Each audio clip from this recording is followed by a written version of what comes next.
श्री सत्यनारायण भगवान व्रत कथा शास्त्रों में बताया गया है कि सत्यनारायण व्रत कथा का पाठ करने से व्यक्ति को 1000 यज्ञ करने के बराबर पुण्य फल की प्राप्ति होती है। सत्यनारायण भगवान व्रत कथा में भगवान विष्णु के सत्य स्वरूप के बारे में बताया गया है। इस व्रत का पाठ करने से घर में सुख समृद्धि का वास होता है और भगवान विष्णु की कृपा बना रहती है। सत्यनारायण व्रत कथा का पहला अध्याय। एक समय की बात है, नैशिरण्य तीर्थ में शौनिकादि 88,000 ऋषियों ने श्री सूत जी से पूछा, है प्रभु, इस कलयुग में वेद विद्या रहित मनुष्यों को प्रभु भक्ति किस प्रकार मिल सकती है तथा उनका उद्धार कैसे होगा? हे मुनि श्रेष्ठ, कोई ऐसा तप बताइए जिससे थोड़े समय में ही पुण्य मिले और मनवांछित फल भी मिल जाए। इस प्रकार की कथा सुनने की हम इच्छा रखते हैं।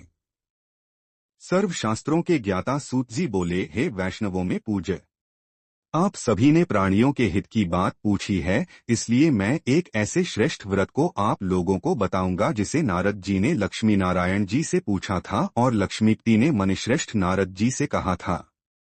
आप सब इसे ध्यान से सुनिए। एक समय की बात है, योगीराज नारद जी दूसरों के हित की इच्छा लिए अनेकों लोकों में घूमते हुए मृत्युलोक में आ पहुंचे।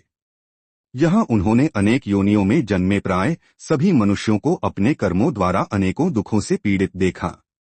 उनका दुख देख नारद जी सोचने लगे कि कैसा यत्न किया जाए जिसके करने से निश्चित रूप से मानव के दुखों का अंत हो जाए। इसी विचार पर मनन करते हुए वह विष्णुलोक में गए। वहां वह देवों के ईश नारायण की स्तुति करने लगे, जिनके हाथों में शंख, चक्र, गदा और पद्म थे, गले में वरमाला पहने हुए थे। स्तुति करते हुए नारद जी बोले, हे भगवान, आप अत्यंत शक्ति से संपन्न हैं, मन तथा वाणी भी आपको नहीं पा सकती हैं। आपका आदि, मध्य तथा अंत नहीं है। निर्गुण स्वरूप सृष्टि के कारण भक्तों के दुख को दूर करने वाले हैं, आपको मेरा नमस्कार है। नारद जी की स्तुति सुन विष्णु भगवान बोले, हे मुनिश्रेष्ठ, आपके मन में क्या बात है? आप किस काम के लिए पधारे हैं? उसे नीच संकोच कहो। इस पर नारद मुनि बोले कि मृत्युलोक में अनेक योनियों में जन्मे मनुष्य अपने कर्मों के द्वारा अनेकों दुख से दुखी हो रहे हैं। हे नाथ, आप मुझ पर दया रखते हैं तो बताइए कि वो मनुष्य थोड़े प्रयास से ही अपने दुखों से कैसे छुटकारा पा सकते हैं। श्रीहरि बोले, हे नारद, मनुष्यों की भलाई के लिए तुमने बहुत अच्छी बात पूछी है। जिसके करने से मनुष्य मोह से छूट जाता है, वह बात मैं कहता हूँ, उसे सुनो। स्वर्ग लोक व मृत्युलोक दोनों में एक दुर्लभ उत्तम व्रत है जो पुण्य देने वाला है। आज प्रेमवश होकर मैं उसे तुमसे कहता हूँ। श्री सत्यनारायण भगवान का यह व्रत अच्छी तरह विधान पूर्वक करके मनुष्य तुरंत ही यहाँ सुख भोग कर मरने पर मोक्ष पाता है। श्रीहरि के वचन सुन नारद जी बोले कि उस व्रत का फल क्या है और उसका विधान क्या है? यह व्रत किसने किया था? इस व्रत को किस दिन करना चाहिए? सभी कुछ विस्तार से बताएं। नारद की बात सुनकर श्रीहरि बोले, दुख व शोक को दूर करने वाला यह सभी स्थानों पर विजय दिलाने वाला है।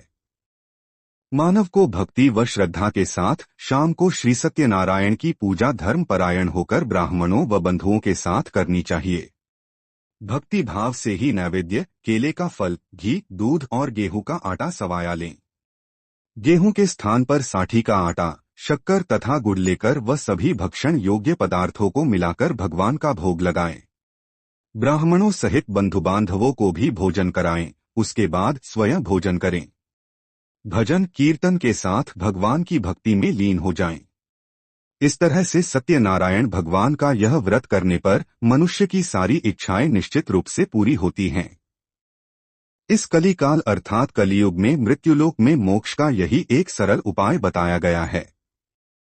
श्री सत्यनारायण व्रत कथा का पहला अध्याय संपूर्ण। बोलिए श्री सत्यनारायण भगवान की जय। सत्यनारायण भगवान की व्रत कथा का दूसरा अध्याय। सूत जी बोले, हे ऋषियों, जिसने पहले समय में इस व्रत को किया था उसका इतिहास कहता हूँ, ध्यान से सुनो। सुंदर काशीपुरी नगरी में एक अत्यंत निर्धन ब्राह्मण रहता था। भूख प्यास से परेशान वह धरती पर घूमता रहता था। ब्राह्मणों से प्रेम करने वाले भगवान ने एक दिन ब्राह्मण का वेश धारण कर उसके पास जाकर पूछा, हे विप्र, नित्य दुखी होकर तुम पृथ्वी पर क्यों घूमते हो? दीन ब्राह्मण बोला, मैं निर्धन ब्राह्मण हूँ, भिक्षा के लिए धरती पर घूमता हूँ। हे भगवान, यदि आप इसका कोई उपाय जानते हो तो बताइए। वृद्ध ब्राह्मण कहता है कि सत्यनारायण भगवान मनोवांछित फल देने वाले हैं, इसलिए तुम उनका पूजन करो। इसे करने से मनुष्य सभी दुखों से मुक्त हो जाता है। वृद्ध ब्राह्मण बनकर आए सत्यनारायण भगवान उस निर्धन ब्राह्मण को व्रत का सारा विधान बताकर अंतर्धान हो गए। ब्राह्मण मन ही मन सोचने लगा कि जिस व्रत को वृद्ध ब्राह्मण करने को कह गया है, मैं उसे जरूर करूंगा। यह निश्चय करने के बाद उसे रात में नींद नहीं आई। वह सवेरे उठकर सत्यनारायण भगवान के व्रत का निश्चय कर भिक्षा के लिए चला गया। उस दिन निर्धन ब्राह्मण को भिक्षा में बहुत धन मिला, जिससे उसने बंधु बांधवों के साथ मिलकर श्री सत्यनारायण भगवान का व्रत संपन्न किया। भगवान सत्यनारायण का व्रत संपन्न करने के बाद वह निर्धन ब्राह्मण सभी दुखों से छूट गया और अनेक प्रकार की संपत्तियों से युक्त हो गया। उसी समय से यह ब्राह्मण हर माह इस व्रत को करने लगा। इस तरह से सत्यनारायण भगवान के व्रत को जो मनुष्य करेगा वह सभी प्रकार के पापों से छूटकर मोक्ष को प्राप्त होगा। जो मनुष्य इस व्रत को करेगा वह भी सभी दुखों से मुक्त हो जाएगा। सूत जी बोले कि इस तरह से नारद जी से नारायण जी का कहा हुआ श्री सत्यनारायण व्रत को मैंने तुमसे कहा।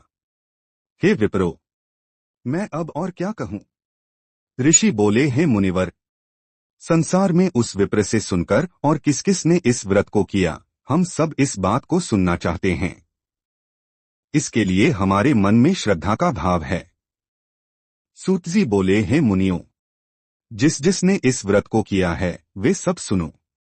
एक समय वही विप्र धन व ऐश्वर्य के अनुसार अपने बंधु बांधवों के साथ इस व्रत को करने को तैयार हुआ। उसी समय एक लकड़ी बेचने वाला बूढ़ा आदमी आया और लकड़ियां बाहर रखकर अंदर ब्राह्मण के घर में गया। प्यास से दुखी वह लकड़हारा उनको व्रत करते देख विप्र को नमस्कार कर पूछने लगा कि आप यह क्या कर रहे हैं? तो उन्होंने बताया कि व्रत कर रहा हूं तथा इसे करने से क्या फल मिलेगा, कृपया मुझे भी बताएं। ब्राह्मण ने कहा कि सब मनोकामनाओं को पूरा करने वाला यह सत्यनारायण भगवान का व्रत है। इनकी कृपा से ही मेरे घर में धन धान्य आदि की वृद्धि हुई है। विप्र से सत्यनारायण व्रत या के बारे में जानकर लकड़हारा बहुत प्रसन्न हुआ। चरणामृत लेकर व प्रसाद खाने के बाद वह अपने घर गया। लकड़हारे ने अपने मन में संकल्प किया कि आज लकड़ी बेचने से जो धन मिलेगा उसी से श्री सत्यनारायण भगवान का उत्तम व्रत करूंगा। मन में इस विचार को ले बूढ़ा आदमी सिर पर लकड़ियां रख उस नगर में बेचने गया जहां धनी लोग ज्यादा रहते थे। उस नगर में उसे अपनी लकड़ियों का दाम पहले से 4 गुना अधिक मिलता है। बूढ़ा प्रसन्नता के साथ दाम लेकर केले, शक्कर, घी, दूध, दही और गेहूं का आटा ले और सत्यनारायण भगवान के व्रत की अन्य सामग्रियां लेकर अपने घर गया। वहां उसने अपने बंधु बांधवों को बुलाकर विधि विधान से सत्यनारायण भगवान का पूजन और व्रत किया। इस व्रत के प्रभाव से वह बूढ़ा लकड़हारा धन पुत्र आदि से युक्त होकर संसार के समस्त सुख भोग अंतकाल में बैकुंठ धाम चला गया। श्री सत्यनारायण व्रत कथा का दूसरा अध्याय संपूर्ण। बोलिए श्री सत्यनारायण भगवान की जय। सत्यनारायण भगवान की व्रत कथा का तीसरा अध्याय। सूत जी बोले, हे श्रेष्ठ मुनियों, अब आगे की कथा कहता हूँ। पहले समय में उल्कामुख नाम का एक बुद्धिमान राजा था। वह सत्यवक्ता और जितेंद्रिय था। प्रतिदिन देव स्थानों पर जाता और निर्धनों को धन देकर उनके कष्ट दूर करता था। उसकी पत्नी कमल के समान मुख वाली तथा सती साध्वी थी। भद्रशिला नदी के तट पर उन दोनों ने श्री सत्यनारायण भगवान का व्रत किया। उसी समय साधु नाम का एक वैश्य आया। उसके पास व्यापार करने के लिए बहुत सा धन भी था। राजा को व्रत करते देखकर वह विनय के साथ पूछने लगा, हे राजन, भक्तिभाव से पूर्ण होकर आप यह क्या कर रहे हैं? मैं सुनने की इच्छा रखता हूं तो आप मुझे बताएं। राजा बोला, हे साधु, अपने बंधु बांधवों के साथ पुत्रादि की प्राप्ति के लिए एक महाशक्तिमान श्री सत्यनारायण भगवान का व्रत व पूजन कर रहा हूं। राजा के वचन सुन साधु आदर से बोला, हे राजन, मुझे इस व्रत का सारा विधान कहिए। आपके कथनानुसार मैं भी इस व्रत को करूंगा। मेरी भी संतान नहीं है और इस व्रत को करने से निश्चित रूप से मुझे संतान की प्राप्ति होगी। राजा से व्रत का सारा विधान सुन व्यापार से निवृत्त हो वह अपने घर गया। साधु वैश्य ने अपनी पत्नी को संतान देने वाले इस व्रत का वर्णन कह सुनाया और कहा कि जब मेरी संतान होगी तब मैं इस व्रत को करूंगा। साधु ने इस तरह के वचन अपनी पत्नी लीलावती से कहे। एक दिन लीलावती पति के साथ आनंदित हो सांसारिक धर्म में प्रवृत्त होकर सत्यनारायण भगवान की कृपा से गर्भवती हो गई। 10वें महीने में उसके गर्भ से एक सुंदर कन्या ने जन्म लिया। दिनों दिन वह ऐसे बढ़ने लगी जैसे कि शुक्ल पक्ष का चंद्रमा बढ़ता है। माता पिता ने अपनी कन्या का नाम कलावती रखा। एक दिन लीलावती ने मीठे शब्दों में अपने पति को याद दिलाया कि आपने सत्यनारायण भगवान के जिस व्रत को करने का संकल्प किया था उसे करने का समय आ गया है, आप इस व्रत को करिए। साधु बोला कि हे प्रिय, इस व्रत को मैं उसके विवाह पर करूंगा। इस प्रकार अपनी पत्नी को आश्वासन देकर वह नगर को चला गया। कलावती पिता के घर में रह वृद्धि को प्राप्त हो गई। साधु ने एक बार नगर में अपनी कन्या को सखियों के साथ देखा तो तुरंत ही दूत को बुलाया और कहा कि मेरी कन्या के योग्य वर देखकर आओ। साधु की बात सुनकर दूत कंचन नगर में पहुंचा और वहां देखभाल कर लड़की के सुयोग्य वाणिक पुत्र को ले आया। सुयोग्य लड़के को देख साधु ने बंधु बांधवों को बुलाकर अपनी पुत्री का विवाह कर दिया, लेकिन दुर्भाग्य की बात ये कि साधु ने अभी भी श्री सत्यनारायण भगवान का व्रत नहीं किया। इस पर श्री भगवान क्रोधित हो गए और श्राप दिया कि साधु को अत्यधिक दुख मिले। अपने कार्य में कुशल साधु बनिया जमाई को लेकर समुद्र के पास स्थित होकर रत्नासारपुर नगर में गया।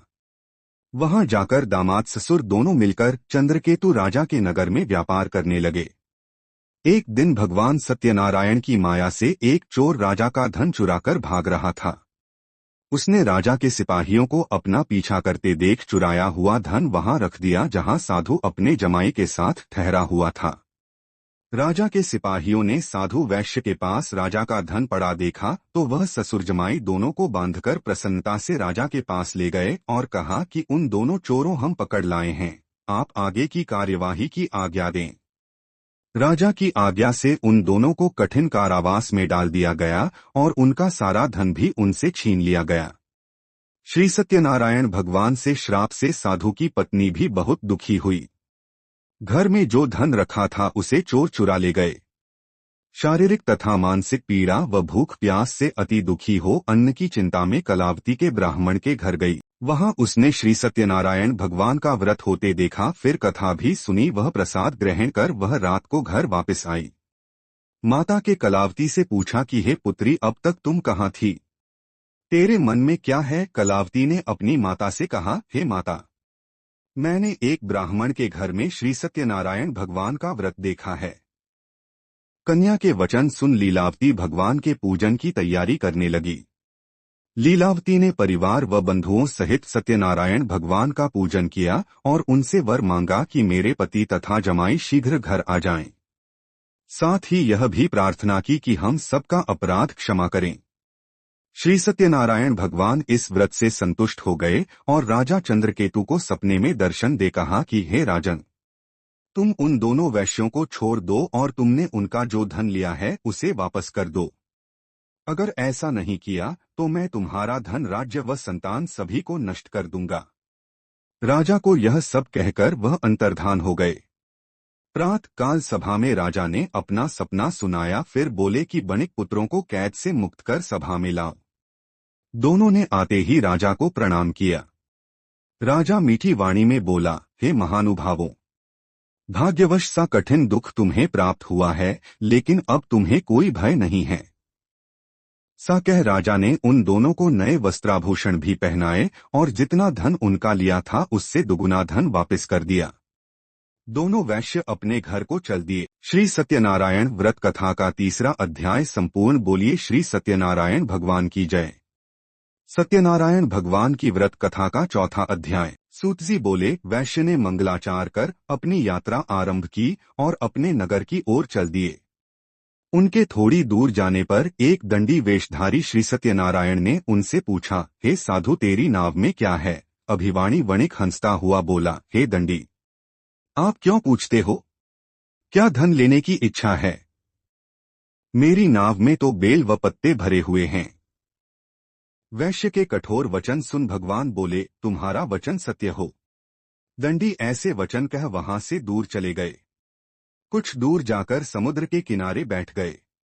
दंडी के जाने के बाद साधु वैश्य ने नित्य क्रिया के पश्चात नाव को ऊंची उठते देखकर अचंभा माना और नाव में बेलपत्ते आदि देख वह मूर्छित हो जमीन पर गिर पड़ा। मूर्छा खुलने पर वह अत्यंत शोक में डूब गया। तब उसका दामाद बोला कि आप शोक न मनाएं, यह दंडी का शाप है, इसलिए हमें उनकी शरण में जाना चाहिए, तभी हमारी मनोकामना पूरी होगी। दामाद की बात सुनकर वह दंडी के पास पहुंचा और अत्यंत भक्तिभाव नमस्कार करके बोला, मैंने आपसे जो जो असत्य वचन कहे थे उनके लिए मुझे क्षमा दें। ऐसा कहकर महान शोकातुर हो रोने लगा। तब दंडी भगवान बोले, हे वणिक पुत्र, मेरी आज्ञा से बार बार तुम्हें दुख प्राप्त हुआ है। तू मेरी पूजा से विमुख हुआ। साधु बोला, हे भगवान, आपकी माया से ब्रह्मा आदि देवता भी आपके रूप को नहीं जानते, तब मैं अज्ञानी कैसे जान सकता हूँ? आप प्रसन्न होइए, अब मैं सामर्थ्य के अनुसार आपकी पूजा करूँगा। मेरी रक्षा करो और पहले के समान नौका में धन भर दो। साधु वैश्य के भक्तिपूर्वक वचन सुनकर भगवान प्रसन्न हो गए और उसकी इच्छानुसार वरदान देकर अंतर्धान हो गए। ससुर जमाई जब नाव पर आए तो नाव धन से भरी हुई थी। फिर वहीं अपने अन्य साथियों के साथ सत्यनारायण भगवान का पूजन कर अपने नगर को चल दिए। जब नगर के नजदीक पहुंचे तो दूत को घर पर खबर करने के लिए भेज दिया। दूत साधु की पत्नी को प्रणाम कर कहता है कि मालिक अपने दामाद सहित नगर के निकट आ गए हैं।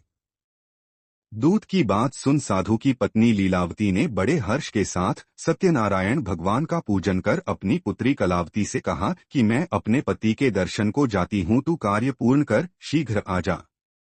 माता के से वचन सुन कलावती जल्दी में प्रसाद छोड़ अपने पति के पास चली गई। प्रसाद की अवज्ञा के कारण श्री सत्यनारायण भगवान रुष्ट हो गए और नाव सहित उसके पति को पानी में डुबो दिया। कलावती अपने पति को वहां ना पाकर रोती हुई जमीन पर गिर गई। नौका को डूबा हुआ देख वह कन्या को श्री सत्यनारायण व्रत कथा का 4वां अध्याय संपूर्ण। बोलिए श्री सत्यनारायण भगवान की जय। सत्यनारायण भगवान की व्रत कथा का 5वां अध्याय। सूत जी बोले, हे ऋषियों, मैं और भी एक कथा सुनाता हूँ, उसे भी ध्यानपूर्वक सुनो। प्रजापालन में लीन तुंगध्वज नाम का एक राजा था। उसने भी भगवान का प्रसाद त्याग कर बहुत ही दुख सहन किया।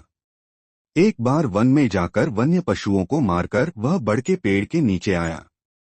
वहां उसने ग्वालों को भक्तिभाव से अपने बंधुओं सहित सत्यनारायण भगवान का पूजन करते देखा। अभिमानवश राजा ने उन्हें देखकर भी पूजा स्थान में नहीं गया और न ही उसने भगवान को नमस्कार किया।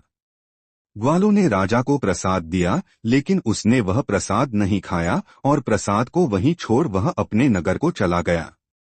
जब वह नगर में पहुंचा तो वहां सब कुछ तहस-नहस हुआ पाया तो वह शीघ्र ही समझ गया कि यह सब भगवान ने ही किया है। वह दोबारा ग्वालों के पास पहुंचा और विधि पूर्वक पूजा करके प्रसाद खाया तो श्री सत्यनारायण भगवान की कृपा से सब कुछ पहले जैसा हो गया। दीर्घकाल तक सुख भोगने के बाद मरणोपरांत उसे स्वर्गलोक की प्राप्ति हुई। जो मनुष्य परम दुर्लभ इस व्रत को करेगा तो भगवान सत्यनारायण की अनुकंपा से उसे धनधान्य की प्राप्ति होगी। निर्धन धनी हो जाता है और भयमुक्त हो जीवन जीता है। संतानहीन मनुष्य को संतान सुख मिलता है और सारे मनोरथ पूर्ण होने पर मानव अंतकाल में बैकुंठ धाम को जाता है। सूत जी बोले, जिन्होंने पहले इस व्रत को किया है अब उनके दूसरे जन्म की कथा कहता हूँ। वृद्ध शतानंद ब्राह्मण ने सुदामा का जन्म लेकर मोक्ष की प्राप्ति की। लकड़हारे ने अगले जन्म में निषाद बनकर मोक्ष प्राप्त किया। उल्कामुख नाम का राजा दशरथ होकर बैकुंठ को गए। साधु नाम के वैश्य ने मोरध्वज बनकर अपने पुत्र को आरे से चीरकर मोक्ष पाया। महाराज तुंगध्वज ने स्वयंभू होकर भगवान में भक्तियुक्त होकर मोक्ष पाया। श्री सत्यनारायण व्रत कथा का 5वां अध्याय संपूर्ण। बोलिए श्री सत्यनारायण भगवान की जय।